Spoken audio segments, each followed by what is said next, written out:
रीगा का चीनी मिल था, जिनको लेकर के मोदी जी जब 2019 में यहाँ आए थे बिहार में, वैक्सीन को लेकर के सवाल उठाया जा रहा है कि वैक्सीन जिनको भी लगा है उनका हार्ट अटैक से मौत हो। कुमार जी के साथ में सरकार बना कर कितना बीजेपी की तरफ से सेवा किया गया? पहले क्यों नहीं था? पहले भी तो मिल रहा था। पहले नहीं मिल रहा था। इस वक्त हम परिहार के जेडीयू कार्यालय में हैं और हमारे साथ परिहार की विधायक गायत्री देवी जी है। इनसे समझने का प्रयास करेंगे कि इस बार बीजेपी का क्या मुद्दा है और बीजेपी बेसिक कौन सी मुद्दा पर चुनाव लड़ेंगे, क्योंकि ये जनसंवाद के तहत लोगों से मिलने के लिए जा रहे हैं और लोगों के बीच में जा करके क्या संदेश पहुंचा रहे हैं, बातचीत करते हैं। सबसे पहले तो स्वागत है मैडम जी। चलिए, आपको भी स्वागत है। ये बताइए कि इस बार 2024 लोकसभा चुनाव को लेकर के बीजेपी का अहम मुद्दा कौन सा है, जिस मुद्दा पर बीजेपी चुनाव लड़ रहे हैं और वोट मांग रहे हैं? देखिए, बीजेपी का कोई मुद्दा नहीं। बीजेपी कोई मुद्दा पर वोट नहीं मांगते। ये हम लोग जनता के बीच में जाते हैं और जनता के बीच में दुख सुख में हम लोग साथ देते हैं, रहते हैं, हर दुख सुख में खड़े रहते हैं, खड़े उतरते हैं, काम करते हैं और देश के यशस्वी प्रधानमंत्री हर गरीब हर जनता के बीच में काम करते हैं। पूरे देश डंका के चोट पर है। अब की बार 400 पार नरेंद्र मोदी है तो मुमकिन है। जो प्रधानमंत्री देश के जो काम किए आप भी जानते हैं, जो देश के प्रधानमंत्री क्या काम किए हैं। बहुत लोग पूछता है यह मुद्दा तो कोई है ही नहीं है, कोई मुद्दा कोई नहीं। जब कोरोना के काल आया, कोरोना के महामारी आया तो देश के प्रधानमंत्री ने एक एक जनता को वैक्सीन फ्री लगाने के काम किए। एक बार नहीं, 3 बार लगा। आज गरीब जो हमारी गरीब माता बहनें जो कोरोना काल में भूख से प्यास से घर में रहती थी, तो देश के प्रधानमंत्री ने 5 किलो अनाज वो परिवार को देने के काम किए। तो 5 किलो राशन की बात रह गई मैडम जी, तो 5 किलो राशन तो मनमोहन सिंह के समय में ही कर दिया गया था। नहीं, तो ये पहले क्यों नहीं था? पहले भी तो मिल रहा था। पहले नहीं मिल रहा था। पहले नहीं था। पहले मनमोहन जी थे तो क्या किए जनता के लिए? कौन काम किए? कौन टारगेट बनाए थे? जनता के गुमराह कर रहे थे और देश के यशस्वी प्रधानमंत्री बागडोर संभाले हैं तो हर जनता के बीच में कुछ पहुंचते रहता है, हर राशन पहुंचता है। आज बिजली लोग कर रहा है। पहले देखते थे डिबरी से लालटेन से लोग जलाते थे, लालटेन से बच्चा लोग पढ़ता था। आज बिजली में लोग रहता है।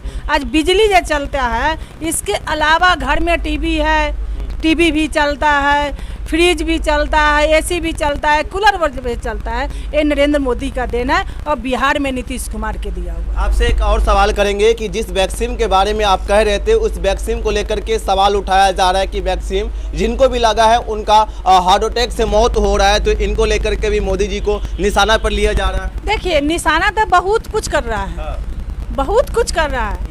निशाना तो देश की प्रधानमंत्री है, तो इसको कैसे हम कुर्सी से हटाए? तो जनता हटाने वाला नहीं है और गुमराह करे से हमारी जनता जो है सब देख रही है, सुन रही है। आप गरीब के घर में जाइए ना, गांव में जाइए, गांव में घूमिए, देखिए, पूछिए किसको वोट देना है, तो डायरेक्ट कहता हम नरेंद्र मोदी के हम वोट देवे। ये किसी को बहकावे में नहीं आने वाला। कितनों कोई बहका ले, कितनों कुछ कर लेगा, सिर्फ नरेंद्र मोदी है, किसी को बहकाने में नहीं आएगा और नरेंद्र मोदी फिर 400 से पार जीतेंगे। मैडम जी, जो सीतामढ़ी लोकसभा से जिनके लिए आप वोट मांगने आ रहे हैं, उसी सीतामढ़ी लोकसभा सीट पर रीगा का चीनी मिल था, जिनको लेकर के मोदी जी जब 2019 में यहाँ आए थे बिहार में, तो उनका कहना था कि यहाँ से वो रीगा का चीनी मिल से चाय पीकर जाएंगे और चीनी मिल जो है उनकी उद्घाटन शुरुआत कर दी जाएगी, लेकिन उसका पार्ट खुल गया। देखिए, रीगा मिल का कोई मुद्दा नहीं। रीगा मिल जो इस बार हमारे देश के प्रधानमंत्री तीसरी बार बनेंगे और जिला से देवेश ठाकुर जी बनेंगे।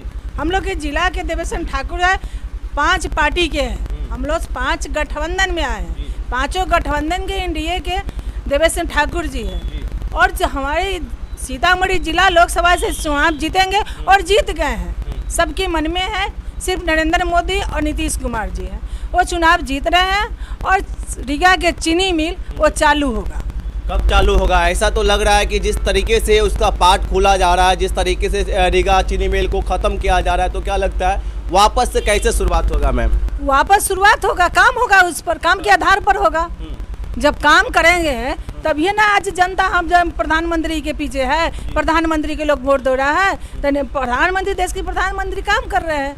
कोई ये थोड़े है प्रधानमंत्री जी सोना के चम्मच लेके पैदा लिए हुए हैं। वो गरीब माँ के बेटा है, गरीब के दर्द समझते हैं। वो चाय बेचने वाला के बेटा थे, आज देश के प्रधानमंत्री बने हैं, जनता के आशीर्वाद से बने हैं। आपसे आखिरी सवाल मैम, ज़्यादा समय भी नहीं लेंगे क्योंकि आप जनसंवाद के तहत लोगों के बीच जाना चाह रहे हैं, लेकिन मोदी जी जो आए थे 2019 में भी एक मुद्दा था उनका कि हर साल 2 करोड़ युवा को रोजगार देंगे, लेकिन वो जो मुद्दा था, जो वादा था, वो ज़मीनी हकीकत पर नहीं दिखाई दे रहा। देखिए आप तो कहाँ से बात कर रहे हैं, वादा तो किया था तेजस्वी यादव, क्या दिया है जनता को? वो भी तो नौकरी दिया था। क्या नौकरी दिया? कोई नौकरी नहीं दिया। रोजगार ये जो नौकरी जो मिला है 17 महीना में कौन नौकरी होता है? कोई नौकरी नहीं है। ये बीजेपी की सरकार थी। हम लोग की पार्टी में बिहार सरकार के नीतीश कुमार जी थे, मुख्यमंत्री थे और देश के प्रधानमंत्री थे। जब हम लोग इंडिया में थे, हम लोग की अपनी सरकार थी, दोनों हम लोग सरकार में थे, उसी समय था। और जब तक मुख्यमंत्री नहीं साइन करेंगे तेजस्वी यादव अपना घर से नौकरी देंगे? वो तो अपना देख रहे परिवारवाद में लगे हुए, अपना बहन के चुनाव लड़ा रहे हैं, तब माँ के चुनाव लड़ा रही है, तो बहनोई के चुनाव लड़ा रहे, वो तो परिवारवाद में घिरे हुए हैं। जनता को देख रहा है?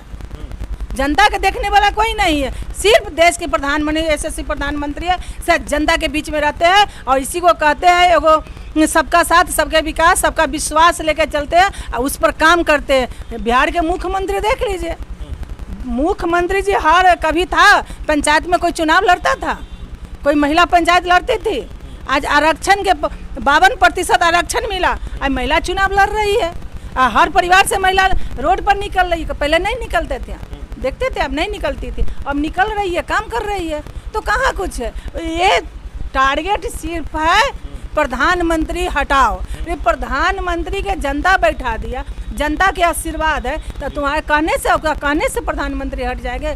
और उसमें कौन है बड़ा चेहरा? कौन है? पहले तो वो अपना बना ले, उसका उस पार्टी में प्रधानमंत्री कौन बनने वाला है कोई चेहरा? ऐसा कोई चेहरा नहीं है। इसलिए जनता के गुमराह कर रहा है। जनता हमारे ऐसा नहीं है, जनता मालिक है। फिर से आशीर्वाद, देश के प्रधानमंत्री यशस्वी बनेंगे और जनता बनाएंगे। ये थी हमारे साथ गायत्री देवी जी। इनसे समय तो ज़्यादा नहीं लेंगे क्योंकि ये जनसंवाद के तहत लोगों के बीच जाना चाह रहे थे, लेकिन 5 मिनट का समय दिए थे, 5 मिनट जो शायद ख़त्म हो गया हुआ। क्योंकि बिहार की बात किया जाए तो बिहार में 40 सीटों पर लोकसभा का चुनाव होना है और 40 सीट को लेकर के इनके जो मन में क्या है, 40 में 40 सीट एनडीए में जा रहा है। कहीं कुछ है? कोई नहीं है किंतु परंतु। 40 में 40 सीट इंडिया के झोली में जा रहा है और जनता आशीर्वाद देके फिर से प्रधानमंत्री कहा जा रहा है, देश को संभालने जा रहा है। मैडम 40 सीट को लेकर के ये कहा जा रहा है कि बीजेपी 3 से 4 सीट पर ही सिमट जाएंगे। वो कहने दीजिए ना, जो कहना है बोलने दीजिए। जनता नहीं जनता चाह रही है। जनता को तो बागडोर है, सिर्फ यशस्वी प्रधानमंत्री फिर से देश उनके हाथ में जाएगा और देश संभालेंगे, देश के काम करेंगे, जनता के काम करेंगे। एक दूसरे कहने से होगा? उस 4 सीट में सिमट कर रह जाएगा। विश्वास है कि 40 सीट आप लाएंगे बिहार से? 40 में 40 सीट लाएंगे। वो तो 2 सीट पर समिट कर रह जाएगा। क्या मीसा भारती जीतने जा रही है?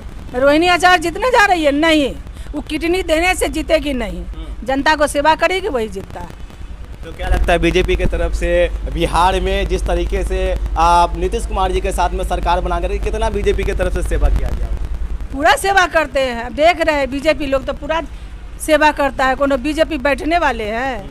बीजेपी हमेशा सेवा करते हैं, जनता के बीच में रहते हैं। हम भी लोग जो परिहार में आप देख रहे हैं, परिहार में एक रोड बनाए हैं, देख रहे हैं कि नहीं बनाए कि नहीं बना है? बड़की बहुत लोग यहाँ थे, हम लोग 15 साल से है और एक काम किया, रोड हो, पुल हो, पुलिया हो, सामुदायिक भवन हो, जो भी काम हम लोग का है, हम लोग काम करते हैं, काम के आधार पर वोट मांगते हैं और जनता के आशीर्वाद है। आखिरी सवाल आपसे ये पूछ सकते हैं कि परिहार मुख्यालय का मुख्य रास्ता जो कई दफ्तर को, कार्यालय को जोड़ता है, क्या कारण है मैम कि वो जो मुख्य रास्ता है वो नहीं बन रहा? देखिए वो तो इनको लेकर के कहा जा रहा है कि विधायक जी के फंड से नहीं बना दें। उसमें कोई नहीं है। 27 करोड़ के लागत से उसका भी आचार संहिता लगने से पहले उस पर मिट्टी भी गिर गया है, काम शुरू भी हो गया था। अमित कुमार टुन्ना जी है, वो वहाँ के टेंडर लिए हुए, वो ठेकेदार है, वो चुनाव में लगे हुए, चुनाव खत्म हो जाएगा, वो बनाने के फिर शुरू करेंगे। हमारे साथी गायत्री देवी जी जो अपना विचार लोगों तक पहुंचाने की कोशिश किए थे, क्योंकि बिहार की बात किया जाए तो बिहार में जिस तरीके से महागठबंधन का तमाम वादे और दावे दिखाई देते हैं, यहाँ सम्मानित भी किया जा रहा है और विधायक जी को सम्मानित इसलिए किया जा रहा है कि पहली बार यहाँ आए थे और यहाँ इनको सम्मानित किया जा रहा है। क्योंकि इस कार्यालय की बात किया जाए तो इस कार्यालय में कभी आरजेडी भी इससे पहले भी आए थे, लेकिन इससे पहले कभी आरजेडी का यहाँ पर दबदबा था, लेकिन जैसे ही आरजेडी से गठबंधन टूटा तो बीजेपी में वापस नीतीश कुमार चले गए थे। फिर माननीय गायत्री देवी जी यहाँ आए थे और लोगों से मिले थे, यहाँ पर बहुत सारा बातचीत हुआ था। माननीय विधायक गायत्री देवी जी का बात किया जाए तो ये आज से सत्ता नहीं संभाले हुए, क्योंकि 15 साल से कोई भी विधायक, एक घर से कोई भी विधायक बनता है तो कोई न कोई बात होता है, जिनके कारण 15 साल से लगातार परिहार के विधानसभा सीट पर इनका कब्जा है, विधायक पद पर है और लोगों के बीच में जाते हैं। आप क्या सोचते हैं कमेंट बॉक्स में जरूर लिखें।